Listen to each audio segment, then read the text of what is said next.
with guidance and services to create the recipe for success. The Time by Sagicor Bank is 7.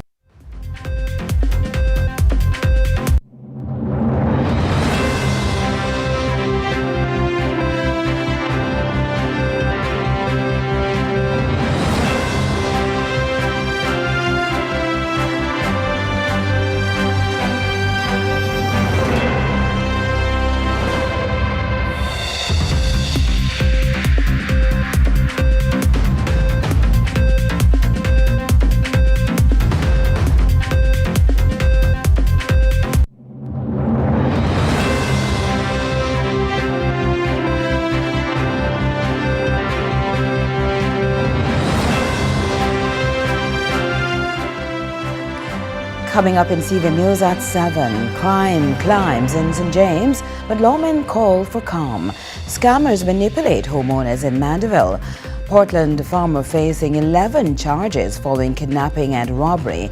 The garbage crisis and illegal dumping. And later on in sports, England are through to the World Cup semi-finals.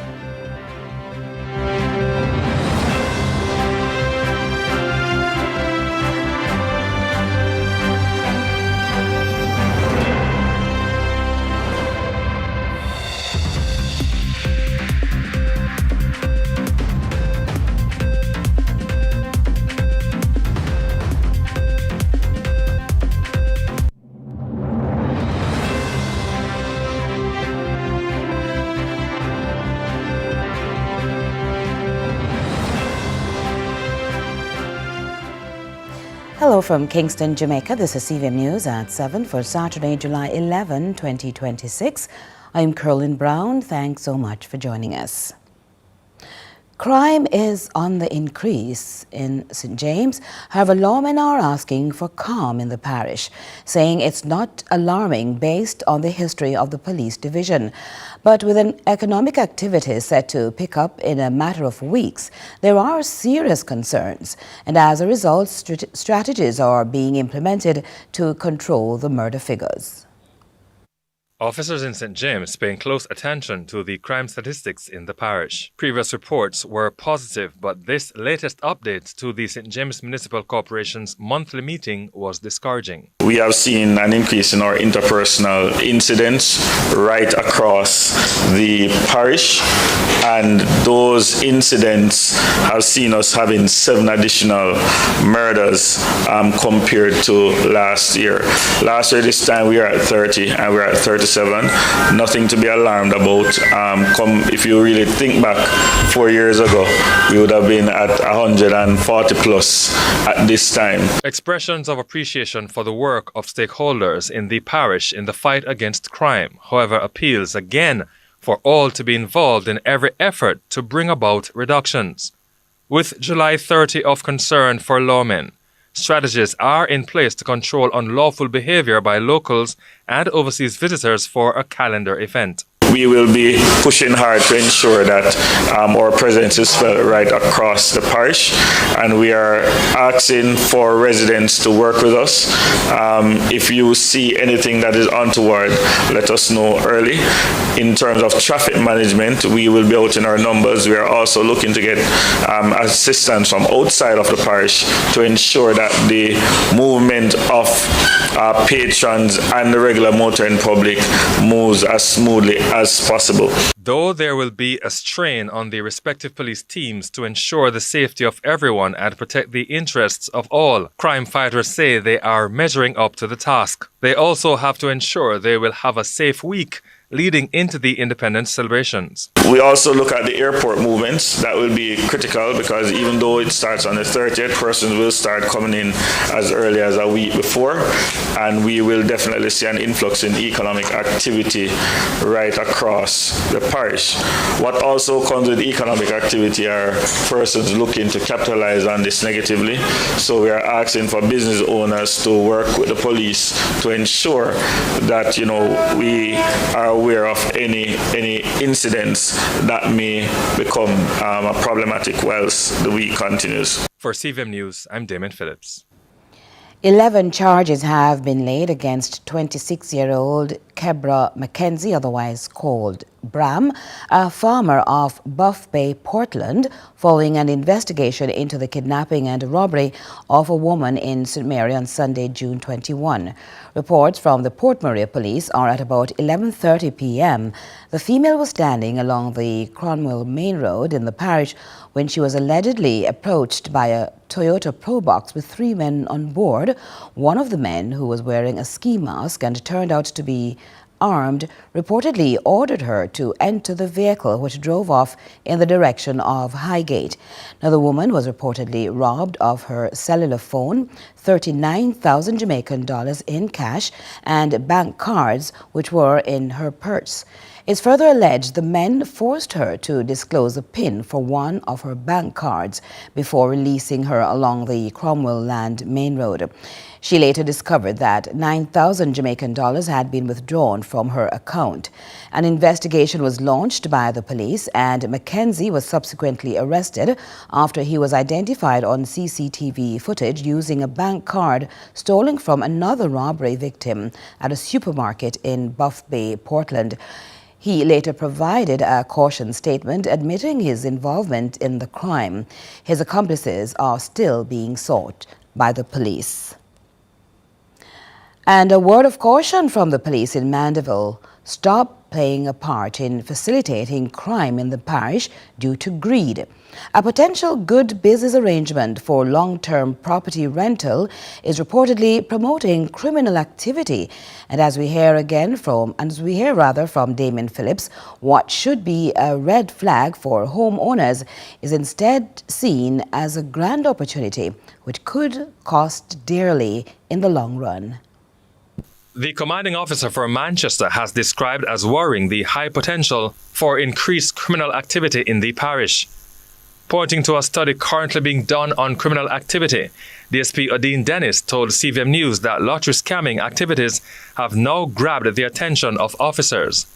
He says these scammers have become very comfortable in the parish, and this should not be tolerated. Scammers have in some sense found Manchester to be a safe haven for their domiciles and by extension their illicit operations. This is in some ways attributable to the welcoming nature of the citizens. It is nothing blameworthy per se, but more just how citizens of Manchester have been socialized to be hospitable.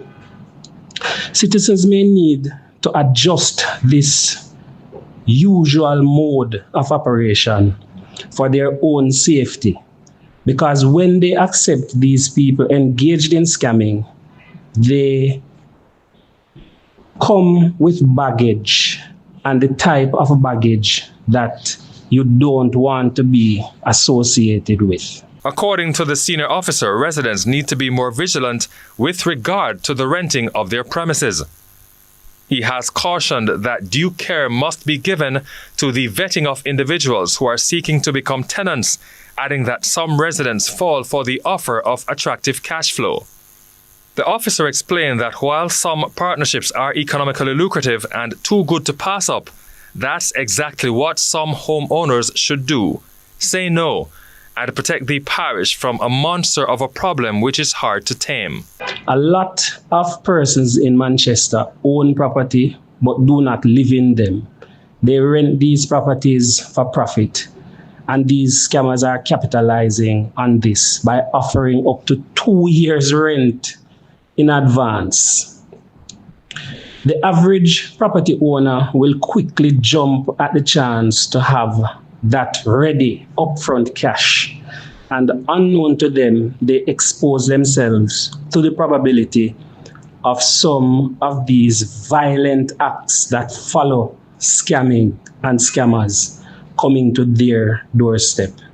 It is hoped that some homeowners don't compromise their safety and that of the parish by heeding the call to take full control of their affairs, even if they face a financial setback. For CVM News, I'm Damien Phillips. In St. Thomas, commanding officer for the parish, for the police division in that parish, Deputy Superintendent Rowan Ritchie, says there are no real major issues with crime in the area. DSP Ritchie was speaking at a meeting of the St. Thomas Municipal Corporation earlier this week. The Jamaica Constabulary Force, the JCF High Command, has expressed condolences to the family, friends and colleagues of the late police constable 32-year-old Shivani Davy, who was assigned to the Traffic Enforcement Division. Constable Davy died as a result of injuries sustained when the motor vehicle he was driving crashed along the Swansea Main Road in Clarendon on Friday, June 10. Reports indicate at about 5 in the morning he reportedly lost control of the vehicle, which ran off the road and overturned in a ditch. He sustained multiple injuries and was transported to a hospital where he was pronounced dead. Now, the JCF's chaplaincy and medical services, as well as its welfare department, are providing support to family members and colleagues. Minister of Health and Wellness, Dr. Christopher Tufton, has secured the support of some 20 unions and professional associations representing workers across Jamaica's public health sector for the ministry's accountability framework. Following a meeting on Wednesday, representatives from a wide cross-section of the country's public health workforce provided an opportunity for open dialogue on the accountability framework and its role in improving service delivery. Dr. Tufton welcomed the engagement, describing it as another important milestone in the ministry's efforts to build a stronger, more transparent and responsive health sector. Accountability framework does have in it a recognition of the need to improve the welfare of staff in our health institutions, food establishments for healthier meals, lounge areas for staff working long hours, even the possibility of gyms and so on. So just the general working condition, which is in the interest of the workers and their own productivity, and something that we need to pay more attention to. The issue of uncollected garbage continues to affect residents in Kingston 11 who live close to the Sandy Gully. In highlighting the grave inconvenience, some people say they are forced to dispose of their rubbish in the gully. However, the National Solid Waste Management strikes back, saying the illegal dumping of garbage in gullies is never justified. Old refrigerators and household appliances are among the discarded items overflowing the banks of Sandy Gully. Residents from the nearby Waterhouse community are blaming weeks of missed garbage collection for this growing problem. The reason why the gully is like this, because the rubbish truck doesn't come in the lane, it come on the main. So the people have to throw the rubbish in the gully, and that's not really nice. And look at the gully, look at the mess, and it's very stink. You understand?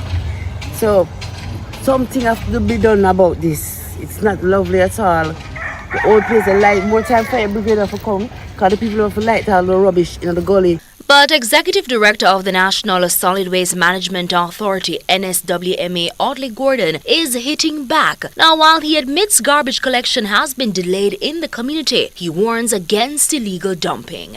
It cannot be correct to throw the garbage in the gully. When the rain comes, that garbage you throw in the gully is what clogged the gully and caused the flooding that destroy people's property and result in loss of lives, etc. We don't want to have that. We should not be doing that. And better to heed the call of the NSWMA and properly containerize your garbage and make contact with us. If you see undue delay and we don't show, make the contact with us. An NSWMA employee from the community who asked to remain anonymous says the issue is getting worse. Alright now, I work with the company. Working with the company, they care about the main mostly. Boulevard, Olympic Way, Balcom Drive. Most of the truck don't come inside the lanes. They send the truck on the main. So when the people them that live in the lane of them rubbish now, them have to edit to the gully. Because when the truck come, it only come to the main, it don't come inside the lane. And next thing again, at times, the workers them not interested to come and work majority of the times. Because sometimes Tax take with the whole our liquor dividends. Mayor of Kingston Andrew Swaby says he has received complaints about prolonged delays and will be working to get the matter resolved. I believe that there should be some sustained effort in terms of collecting garbage on a weekly basis in these communities. I know that they have their challenges, but we have to have a push inside of these communities, because ultimately, if we continue like this, it will ultimately flood out other areas, low-lying areas. Now, while the concerns mount and the NSWMA searches for answers to fix the problem, the 20-kilometer-long Sandy Gully remains a vital drainage channel running through multiple communities before emptying into the Kingston Harbour. Minister Dr. Andrew Holness will attend the 2026 ESRI User Conference in San Diego, California from today, July 11 to 14, where he will accept the 2026 ESRI President's Award on behalf of the Government of Jamaica. The award recognizes Jamaica's leadership in the use of Geographic Information System, GIS, to support data-driven decision-making and the development of an integrated national geospatial infrastructure. ESRI is the global leaders in GIS, software and location intelligence technology. Its mapping and spatial analytics platforms are used by governments and organizations worldwide to inform planning, disaster response, infrastructure development and evidence-based policymaking. The Minister of Culture, Gender, Entertainment and Sport, Olivia Grange, will be in charge of the government during the Prime Minister's absence. She takes over from Deputy Prime Minister and Minister of National Security and Peace, Dr. Horace Chang, who is currently overseas on official duties. However, Dr. Chang is scheduled to return to the island today, July 11, at which time he will resume acting in the Prime Minister's stead for the remainder of the Prime Minister's overseas engagements. Do stay with us. CVM News at 7 will continue right after this.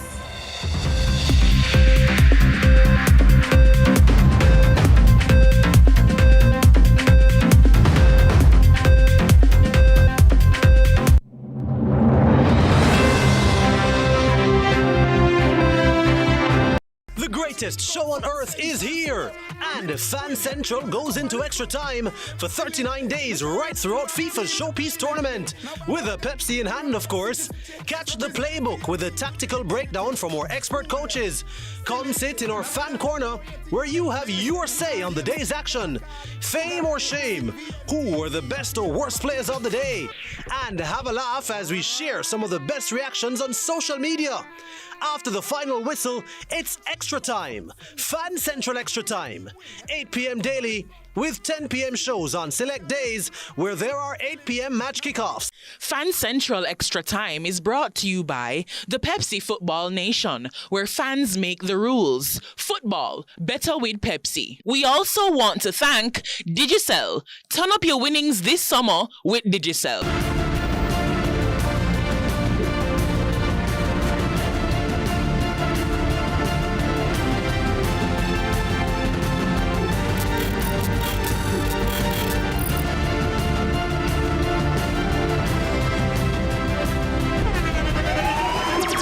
The internationally acclaimed On Stage with Winfred Williams. At a new time, Saturdays at 8 p.m. on CVM TV. So much more than entertainment.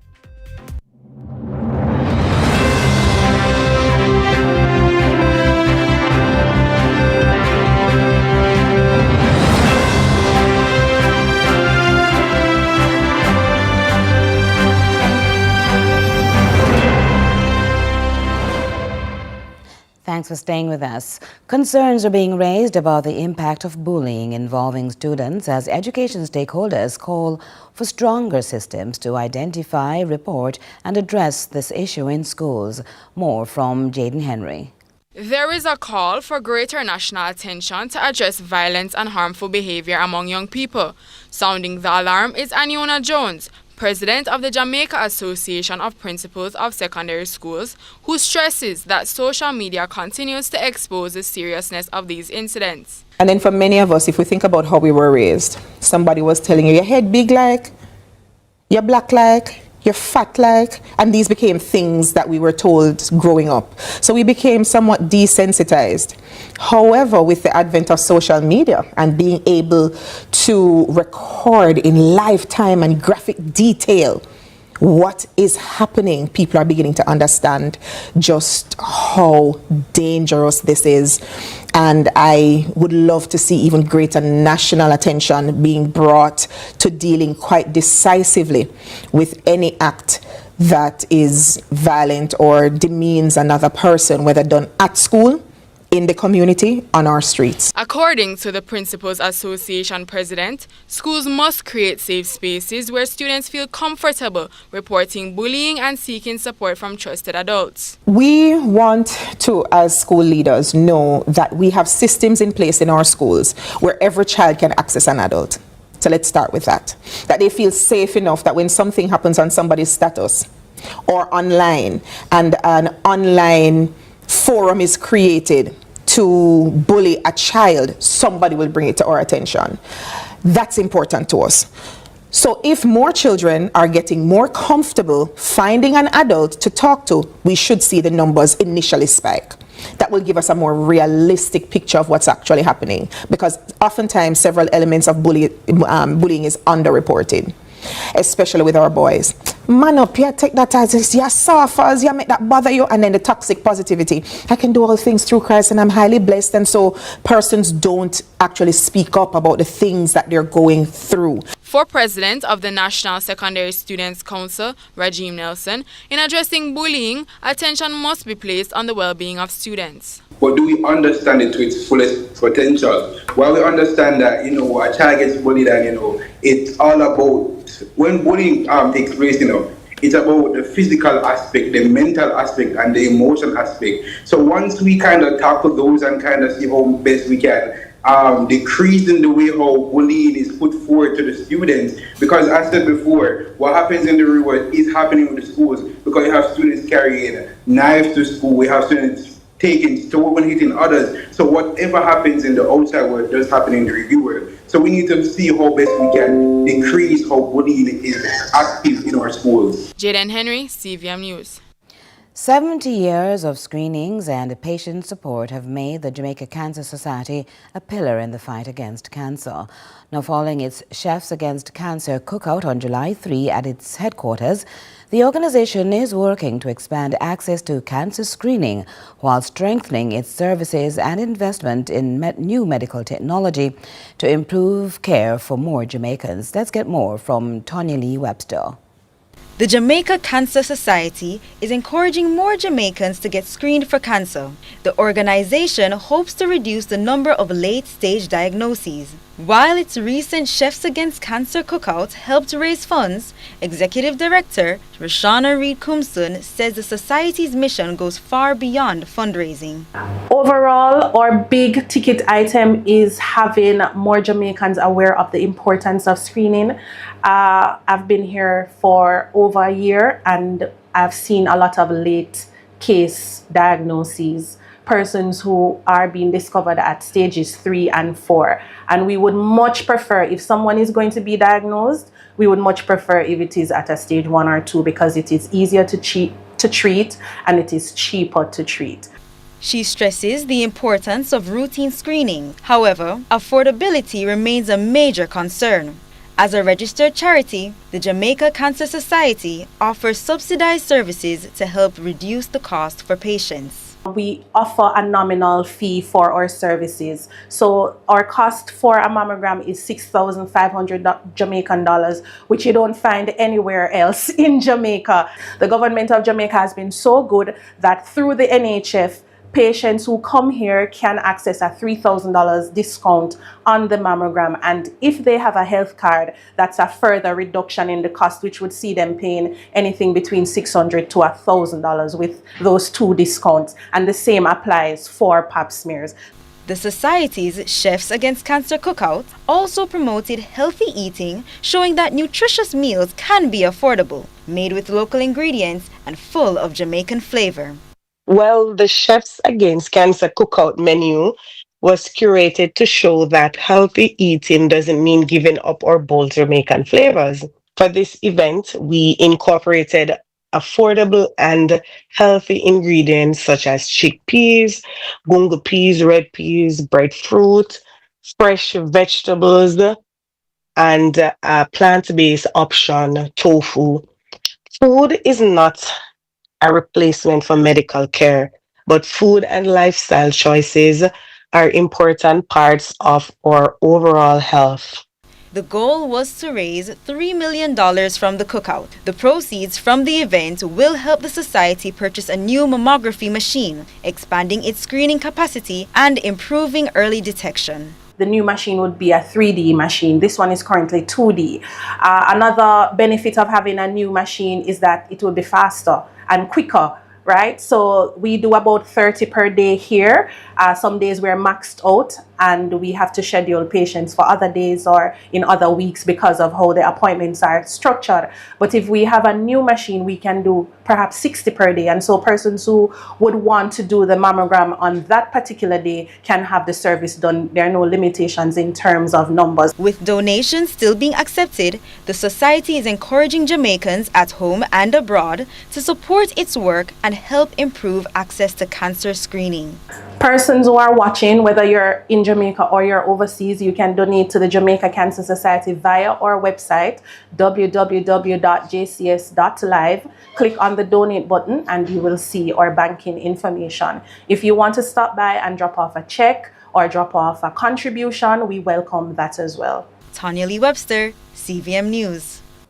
And now some regional and international news. Cuba faces its fourth nationwide blackout this year as power supplies remain unstable. The government says electricity has been partially restored, but fuel shortages and an aging grid continue to deepen the country's energy crisis. Al Jazeera with that report. For the second time this week, Havana's skyline is plunged into a now familiar darkness. The country's nearly 10 million people have been facing chronic power outages, weighing heavily on the economy and on Cubans. We face problems with food. We have to cook meals for the day and we can't store anything because if we do, it goes bad. Cuba's aging power grid has been crumbling for years, but an energy blockade the US imposed in January has plunged it into crisis. Businesses have no choice but to find ways to adapt, like this solar-powered transport service. And we now make way for sports right after this.